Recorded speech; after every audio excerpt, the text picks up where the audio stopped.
જય શ્રી કૃષ્ણ મિત્રો, વાતની શરૂઆત કરીએ એ પહેલાં ચેનલને લાઇક કરીને સબસ્ક્રાઈબર કરવાનું જરા પણ ભૂલતા નહીં। અમરપુર નગરમાં એક ધનિક વ્યાપારી રહેતો હતો। ખૂબ જ દૂર સુધી તેનો વ્યાપાર ફેલાયેલો હતો। નગરમાં તે વ્યાપારીનો ખૂબ જ માન સન્માન હતું। આટલું બધું હોવા છતાં પણ તે વ્યાપારી મનથી ખૂબ જ દુઃખી હતો, કેમ કે તે વ્યાપારીને એક પણ પુત્ર ન હતો। દિવસ રાત તેને એક જ ચિંતા થતી હતી કે તેના મૃત્યુ બાદ તેનો વ્યાપારનું શું થશે? તેની આટલી બધી મિલકત કોણ સંભાળશે?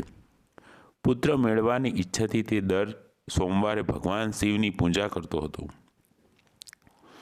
તે વ્યાપારીની ભક્તિ જોઈને એક દિવસ પાર્વતીએ ભગવાન શિવને કહ્યું, હે પ્રભુ, આ વ્યાપારી તમારો સાચો ભક્ત છે અને તે તમારી ભક્તિ પર ખૂબ જ કરે છે, તો તમે આ વ્યાપારીની મનોકામના પૂર્ણ કરો। ભગવાન શિવે કહ્યું કે હે પાર્વતી, આ સંસારમાં બધાને તેના કર્મોને અનુસાર જ ફળ મળે છે। તે હંમેશા પણ પાર્વતી માન્યા નહીં અને ભગવાને કહ્યું કે તમારે આની ઈચ્છા પૂર્ણ કરવી જ પડશે।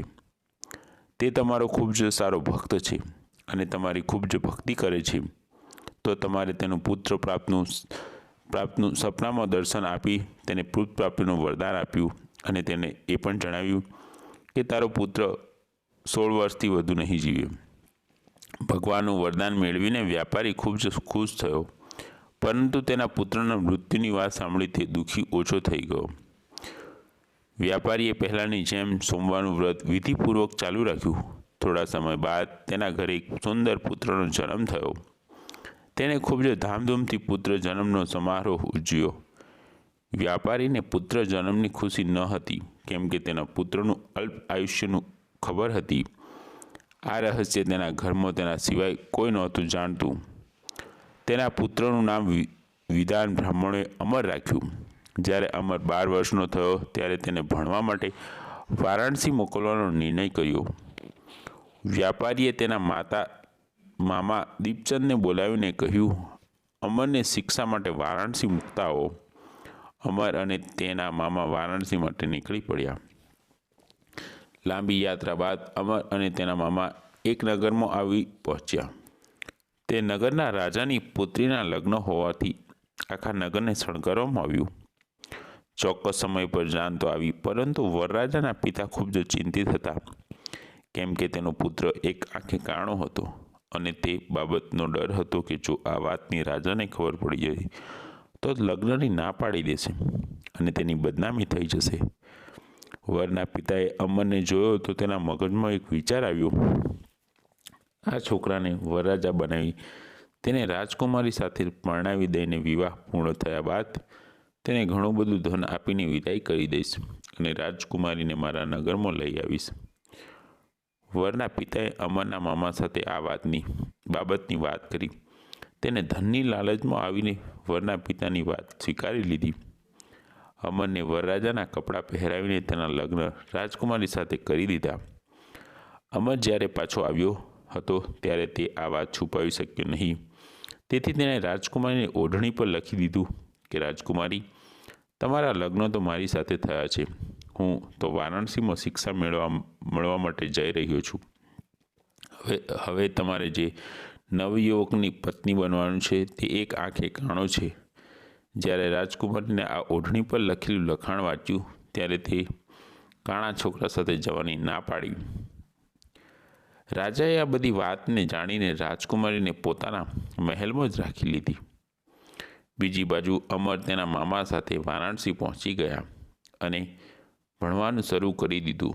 જ્યારે અમર 16 વર્ષનો થયો ત્યારે એણે એક યજ્ઞ કર્યો અને યજ્ઞની પૂર્ણાહુતિ બાદ તેણે બ્રાહ્મણોને ભોજન કરાવ્યું અને તેમજ વસ્ત્રોનું દાન કર્યું। રાત્રે અમર સૂઈ ગયો તો ભગવાનના વરદાન મુજબ ઊંઘમાં જ તેના પ્રાણ ચાલ્યા ગયા। સવારે તેના મામાએ તેને મૃત જોઈને રોકડ ચાલુ કરી દીધી। આ જોઈને આજુબાજુના લોકો એકઠા થઈ ગયા અને તેઓએ પણ દુઃખ પ્રકટ કર્યું। મામાના રુદનનો અવાજ બાજુમાંથી પસાર થતાં શિવ અને પાર્વતીએ સાંભળ્યો અને પાર્વતીએ ભગવાન શિવને કહ્યું, મારાથી આનું રુદન સહન થતું નથી, તો તમે આ વ્યક્તિનું દુઃખ અવશ્ય દૂર કરો। તો ભગવાન શિવે કહ્યું, આ તે જ વ્યાપારીનો પુત્ર છે જેને 16 વર્ષના આયુષ્યનું વરદાન આપ્યું હતું. તેનું આયુષ્યનું પૂરું થયું છે. પાર્વતીએ ભગવાન શિવને ફરી નિવેદન કર્યું, હે પ્રભુ, તમે આ છોકરાને ફરીથી જીવનદાન આપો, નહીંતર તેના માતા પિતા તેના પુત્રના મૃત્યુને કારણે રોઈ રોઈને પોતાના પ્રાણ આપી દેશે. અને આ છોકરાના પિતા તો તમારા અન્ય ભક્ત છે, વર્ષોથી સોમવારનું વ્રત કરે છે, કરીને તમારો ભોગ લગાવે છે.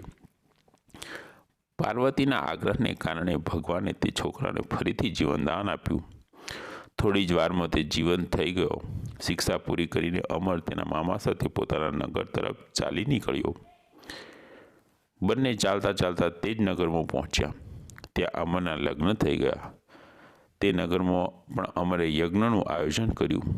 પાસેથી પસાર થતાં ત્યાંના રાજાએ યજ્ઞનું આયોજન જોયું.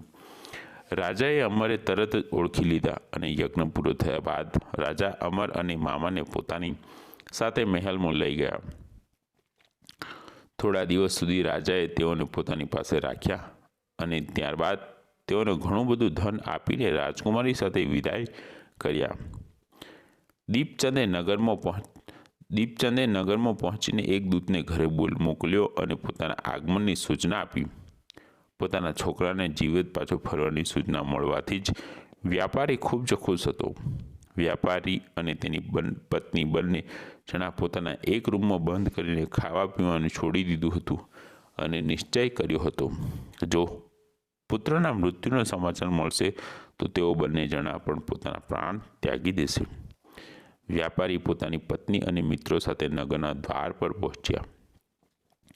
પોતાના છોકરાના લગ્નના સમાચાર સાંભળીને તેની ખુશીનું ઠેકાણું ન રહ્યું. તે જ રાતે ભગવાન શિવે વ્યાપારીના સપનામાં આવીને કહ્યું કે તારી ભક્તિ જોઈ અને તું સોમવારનું વ્રત ખૂબ જ ભારપૂર્વક કરતો હોવાથી હું તારા પર પ્રસન્ન થયો. તેથી આ પુત્રની લાંબી ઉંમરનું વરદાન આપું છું. વ્યાપારીની આ સાંભળીને ખૂબ જ ખુશ થયો. સોમવારનું વ્રત કરવાને કારણે વ્યાપારીના ઘરમાં ખુશીઓ પાછી આવી. શાસ્ત્રોમાં પણ કહેવામાં આવ્યું છે કે જે વ્યક્તિ સોમવારનું વ્રત વિધિપૂર્વક કરશે અને તેની વાર્તા સાંભળાવશે તો તેની બધી ઈચ્છાઓ પૂર્ણ થશે. જય શ્રી કૃષ્ણ.